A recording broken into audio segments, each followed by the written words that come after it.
Topic 8, topic का नाम है ऑफरिंग सजेशन। ऑफरिंग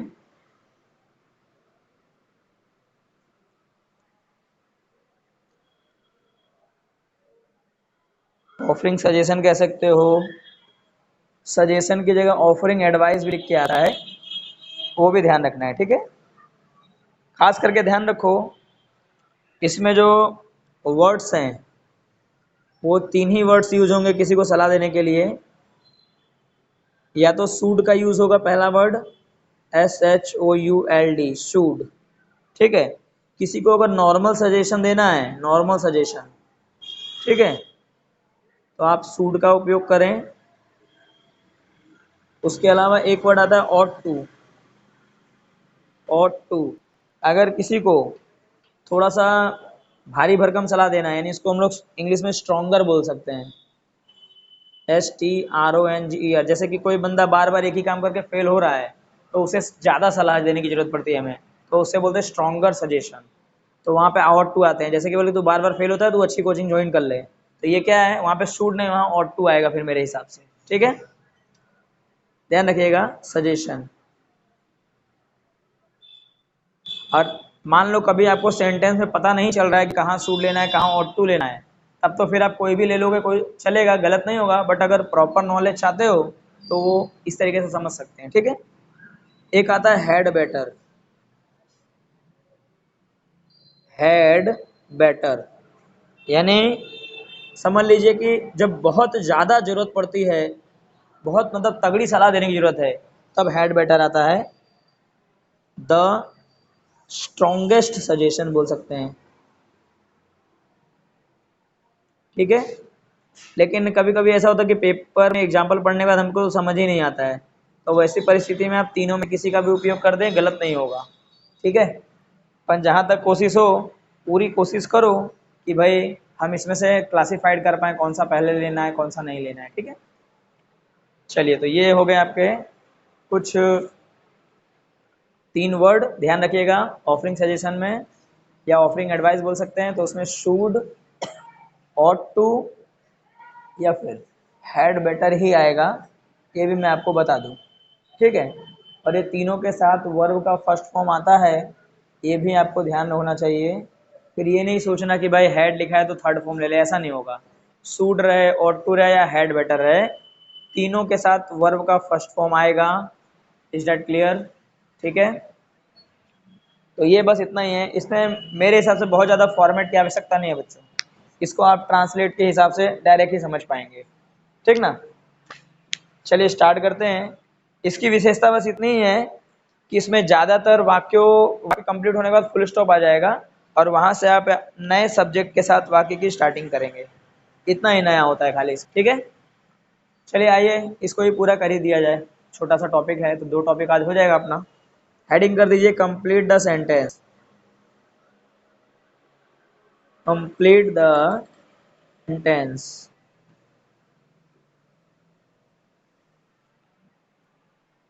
चलिए पहला उदाहरण है,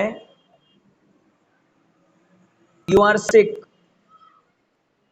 यू आर सिक, सिक मतलब होता है बीमार होना, फिर फुल स्टॉप, अब खाली जगह कर दिया गया है, और ब्रैकेट में क्या लिखा होगा, ऑफरिंग सजेशन, ओके।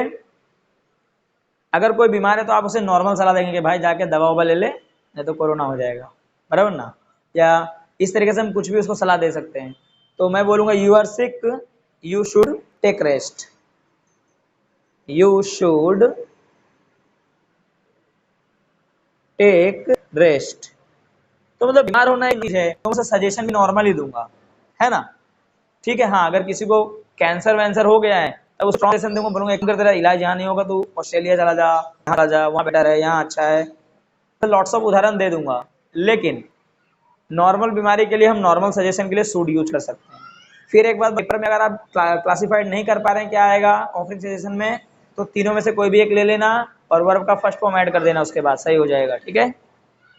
चलिए ये था आपका पहला उदाहरण बच्चों। दूसरा लिखिए, you are sick for a week. You are sick for a week, ठीक है। फिर से खाली जगह और कोष्टक में मानो लिखा होगा ऑफरिंग सजेशन। तुम कई हफ्तों से बीमार हो, तुम कई हफ्तों से बीमार हो, तो मतलब डेफिनेटली मैं क्या बोलूंगा, भाई काम कर तू ना, मतलब रेस्ट करना छोड़, अब जाके किसी अच्छे अस्पताल में दिखा। तो यहाँ पे थोड़ा सा स्ट्रॉन्ग सजेशन होगा मेरे लिए, तो मैं ऑट टू यूज करूंगा। क्या लिख सकता हूँ, you ought to, you ought to take, you ought to take leave and rest at home। तो यहाँ पे क्या हुआ, मैंने उसको क्या सजेशन दिया, थोड़ा सा स्ट्रॉन्ग दिया, बोला कि भाई तुम कई दिनों से, कई हफ्तों से बीमार हो, ठीक है, तो तुम्हें क्या करना चाहिए, छुट्टी ले लेनी चाहिए और घर पे पूरी तरीके से रेस्ट करना चाहिए या अच्छे अस्पताल में जाना चाहिए। इस तरीके से कोई भी सलाह दे सकते हैं, ठीक है। ये हुआ दूसरा उदाहरण। तीसरा, जैसे मैं बोलूं, सेम यही उदाहरण दे रहा हूं, you are sick since long, ठीक है, फुल स्टॉप। फिर आगे का आपका खाली जगह है कि आप तो बहुत लंबे समय से बीमार हो, बहुत लंबे समय से बीमार हो मतलब सलाह भी बहुत बड़ी देनी होगी, तो मतलब हैड बेटर का यूज हो सकता है यहाँ पे, ठीक है। तो हम बोल देंगे you had better, you had better take leave and consult the doctor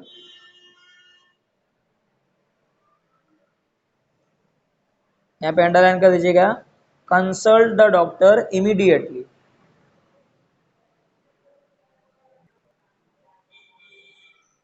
तो ये क्या हुआ, स्ट्रॉन्गेस्ट सजेशन कर, जा रेस्ट कर और बढ़िया से डॉक्टर को दिखा ले, तुरंत देरी मत कर।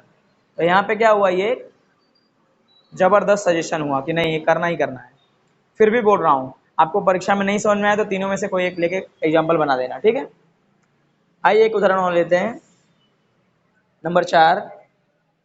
जैसे मैं बोलूं, विनोद या विनय, विनय प्लेज वेल, विनय अच्छा खेलता है, खाली जगह कर दो, ठीक है, विनय अच्छा खेलता है, तो उसको आप क्या सलाह दोगे कि तुम्हें जाके कोई अच्छी एकेडमी ज्वाइन कर लेनी चाहिए, है ना। तो यहाँ पे शुड और टू आपको नहीं समझ में आ रहा है तो कुछ भी ले लो, ठीक है। चलो तो मैं लिख दूंगा कि ही ought to, he ought to join sports school या एकेडमी। इस तरीके का उदाहरण आप दे सकते हैं बच्चों, ठीक है। तो यहाँ पे 4 नंबर कंप्लीट हुआ। Final, last. अब जैसे मान लीजिए आपके सामने उदाहरण है, he wants to go England,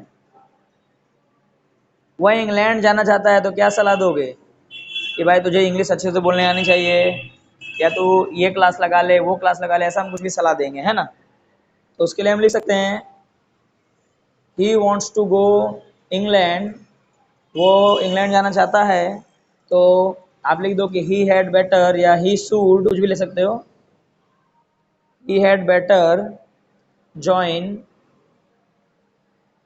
इल्ट्स classes. आपने नाम सुना होगा, IELTS। ये क्या करते हैं इल्ट्स क्लासेस, ये मैं आपको बता दूं कि ये सिर्फ लैंग्वेज सिखाती है। जैसे आपको जापानीज सीखना है, जापानीज का लैंग्वेज सिखा